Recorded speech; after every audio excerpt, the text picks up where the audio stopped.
So, with Path of Exile 2 being out, I really didn't know if I was going to give this game a fair rub. To be honest with you, I really, played Diablo 4, and I was like, I kind of got burnt out in the ARPG models, and I'm used to playing a lot of over-the-top model games for a long time, but I was like, you know what, I'll give this game a shot, and this will be the final shot I give ARPGs for quite some time. And boy, am I happy that I do so.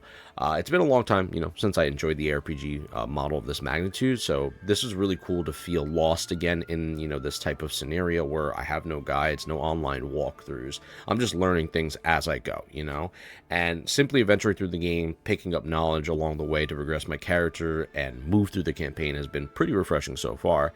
I must say, though, with this Path of Exile 2 experience, it's been very enjoyable, and it seems many fans are loving the early access experience as well.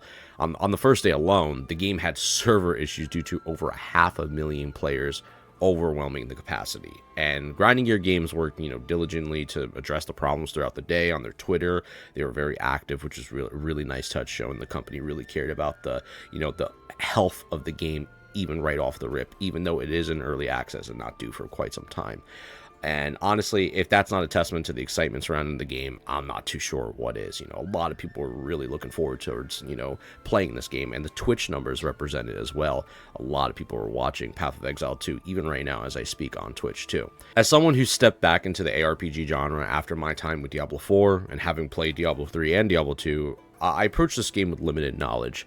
I decided, you know what, I'm going to give my all to this game and see what Path is really all about. I skipped Path 1, I'm on Path 2 now, obviously with everyone else, and I was a little intimidated by the original Path of Exile 1 because of the complex systems and the years of content that I missed out on.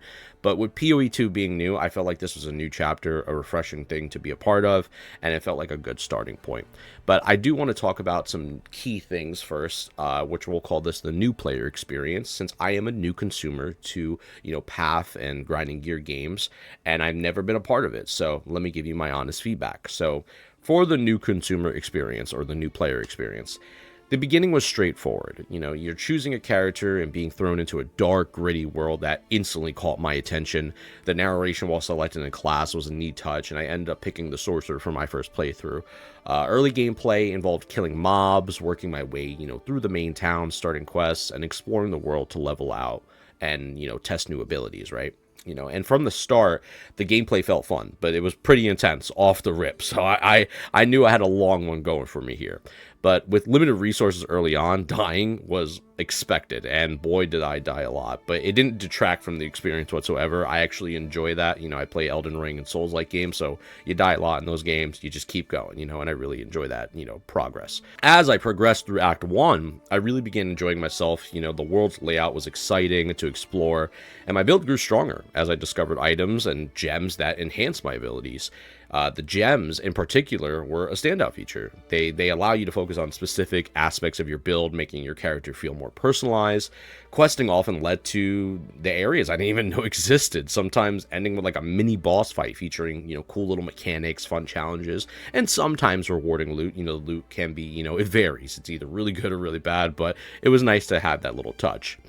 But the game's approach to the exploration and the immersion was also a highlight for me, because a person who came from Diablo 4, which kind of spoon feeds you objectives, PoE 2 really just gives you a general quest area. It encourages you to immerse yourself in the world, and for me, that type of design often leads to surprise. You're stumbling upon rare enemies or the optional mini bosses, like I said, that weren't required, but still offers great rewards or some type of good XP to you, right?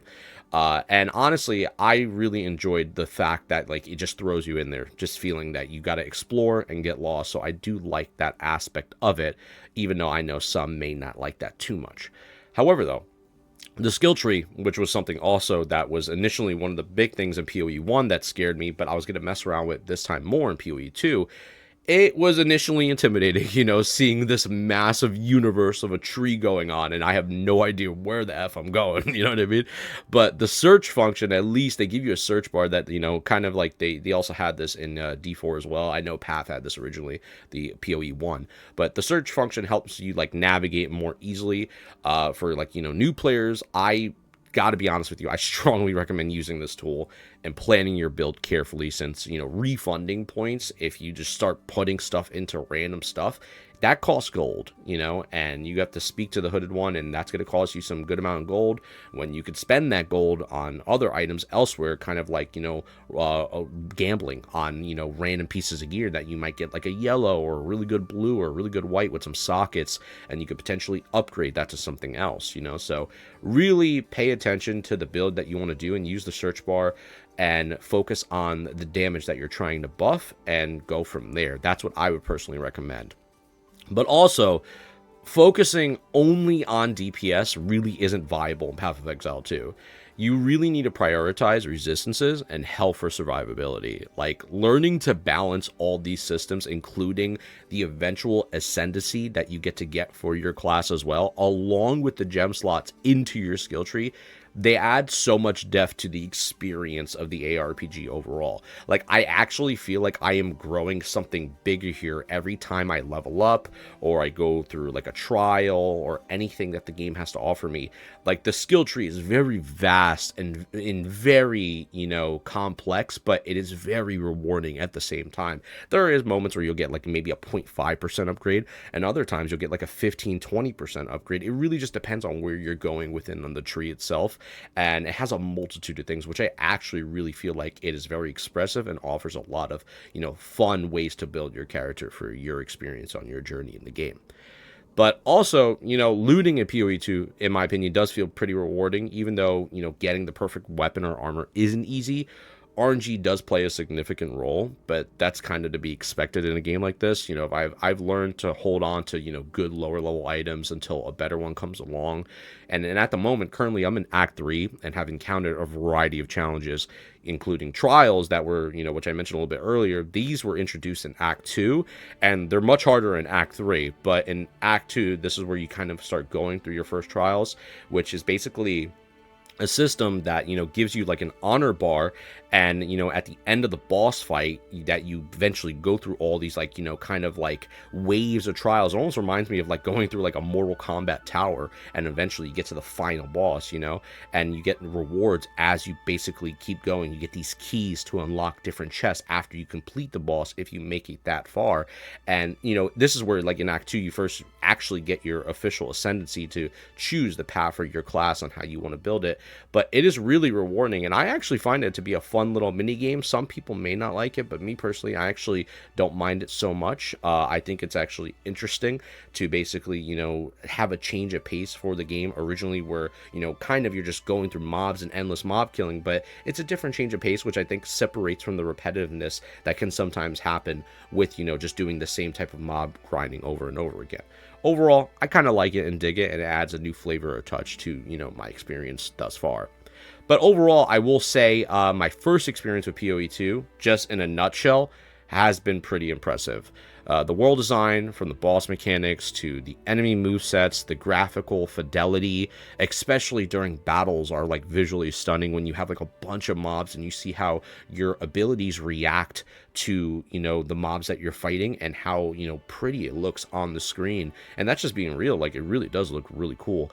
The map layouts and the terrain changes, and just the atmosphere of music that has been added to the immersion.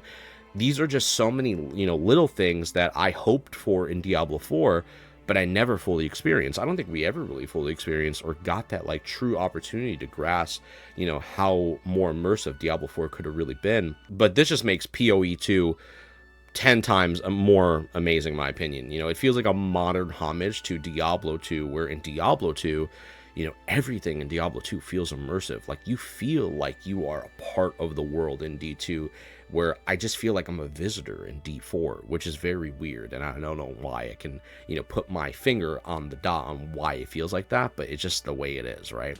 So, as far as the monetization goes with, you know, grinding gear games, now, I was on the website. I was really concerned at first, I'm not gonna lie. And I like to make educated purchases and do knowledge before I make a purchase, because I want to make sure that whatever I'm investing into has quality and assurance that, you know, I'm going to be a part of this for quite some time, or it's going to be a part with me, right? And I didn't want to judge it too quickly because I know that this community already has a trustworthy experience with Path of Exile 1 with Grinding Gear games. So I wanted to make sure I was dipping my toes in, the right water this time around. And I really feel like that with the early access and the support packs that they do have with the price tag on their site, I think it's actually fine. And the game itself will be free at launch. That's what sets it all for me, because PoE 1 is free. PoE 2, 6 months down the line, will be free, so I don't mind that whatsoever. And really, in reality, the packs are just aimed at players who want to support grinding your games. You're only getting cosmetics and small little perks. Like, there's no pay-to-win experience that gives you a massive advantage or anything above any other player. It's really just, the trust between the community and the developers that, they, enjoy the quality and things that they're getting with the quantity as well of things that they're getting for this ARPG, which is really cool.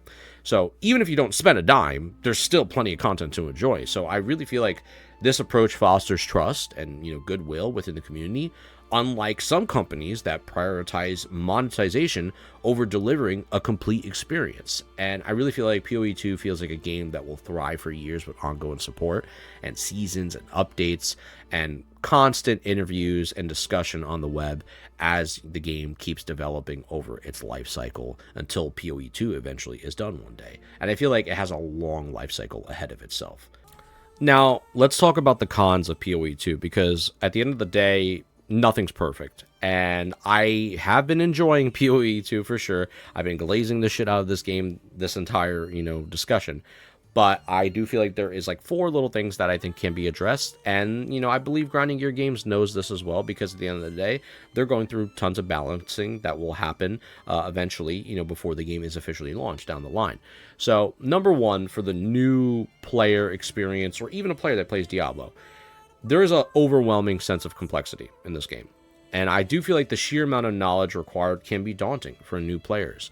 Unlike D4, which is more user-friendly and it points you in every direction and it holds your hand everywhere, PoE 2's in-depth might scare off those casual players. And from the skill tree alone, not even counting the currency system, the gem system, the eventual Atlas endgame system, which we won't talk about in today's video, but we'll probably have another video for that in the future.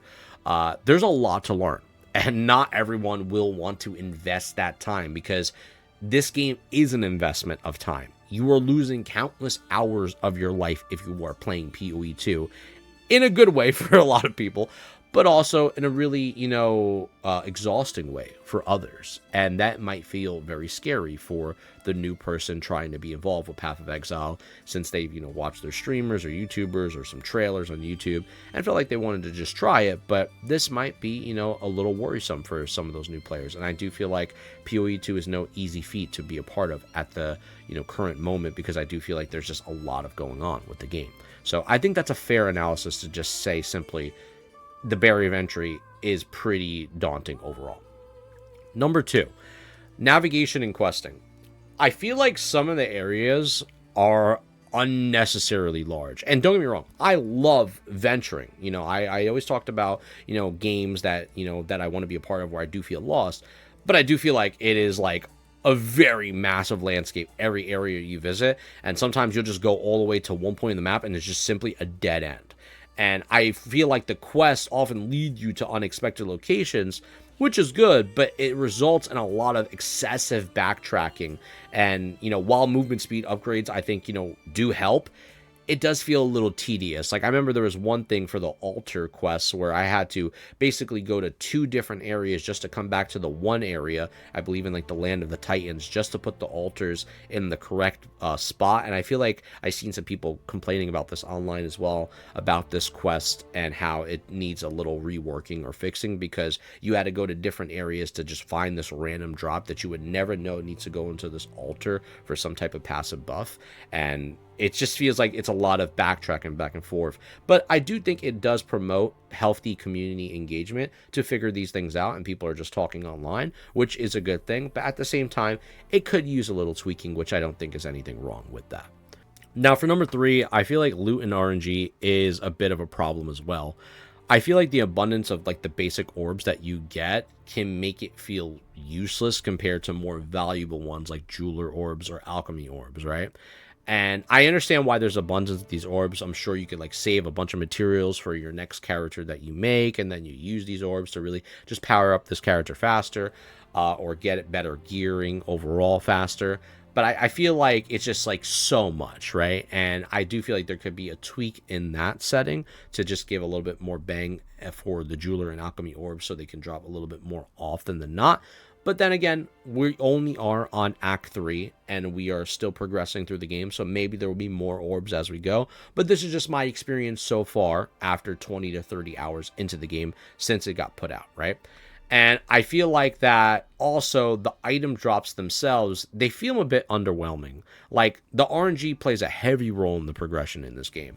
And when you get that, weapon, or you get that armor piece that, holds you for the next 10 or 20 levels, you're going to want to look for an eventual upgrade. Now, I know I said earlier as well that the RNG, sometimes you get really good loot, but more times than none, you also get really bad loot, and the loot is just pointless, and really you're just scrapping it at the salvage bench so you can get different types of materials or currency that you could use for other potential gear that you may not see for quite some time in the game because you're hoping and praying on RNG. So I really feel like that's a minor issue that maybe they can look into eventually, and I think it would offer some better balancing with PoE too.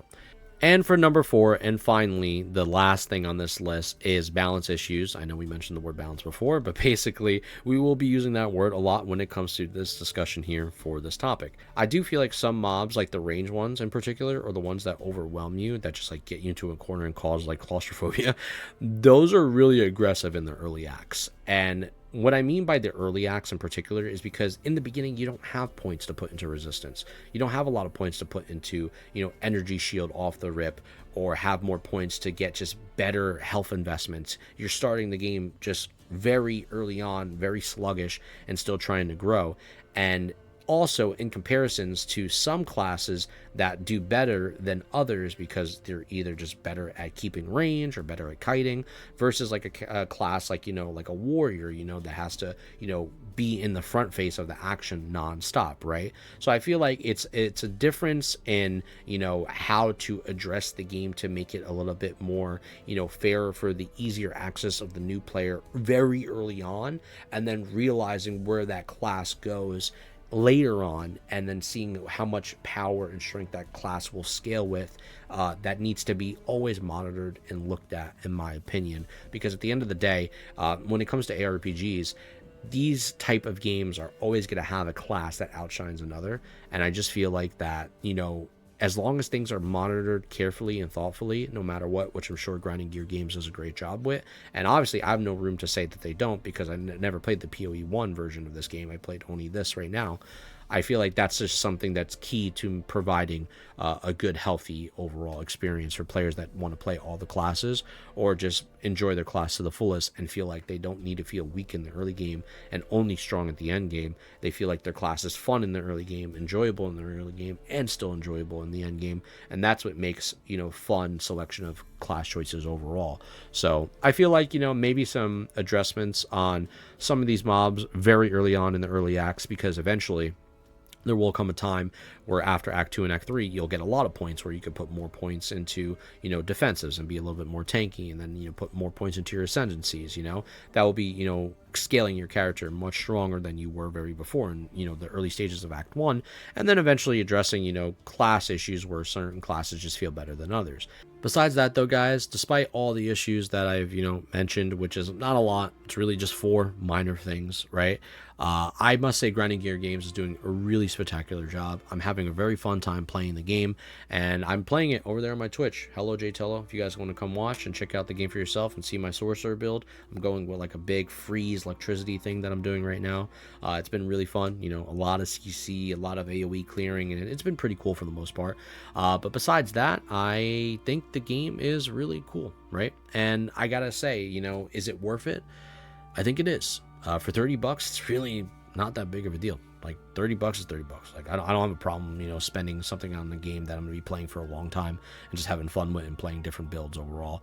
And I must say, this is probably the best $30 I've spent in a long time.